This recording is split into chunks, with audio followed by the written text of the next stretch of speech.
দর্শক বন্ধুরা, আজকে রান্না করবো দেখেন তাল বেগুন দিয়ে আর শুটকি ছোট ছোট চিংড়ি মাছ দিয়ে।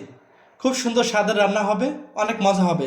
কড়াইয়ের ভিতরে তেল গরম হয়ে গেছে, এখন পেঁয়াজ কুচি তেলের ভিতরে ছেড়ে দিলাম, কিছু কাঁচামরিচ দিয়ে দিলাম।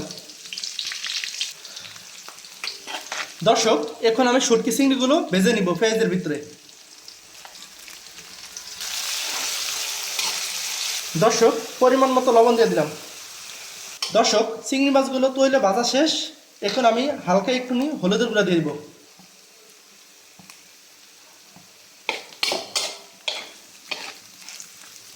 দর্শক, এখন আমি বেগুনগুলো ছেড়ে দিব।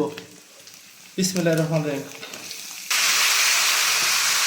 এখন ভালোভাবে মিশিয়ে দিতে হবে।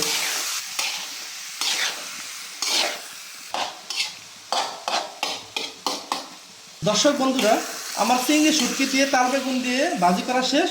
এখন আমি উপর দিয়ে দেখেন ধনিয়া পাতা ছিটিয়ে দিব। এখন ভালোভাবে একটা লাড়া দিব, ধনিয়া পাতাগুলো মিশিয়ে দিব। আজকে খাইতে খুবই দারুণ হবে। এ হলো আজকে আমার চিংড়ি শুটকি দিয়ে বেগুন দিয়ে ভাজি।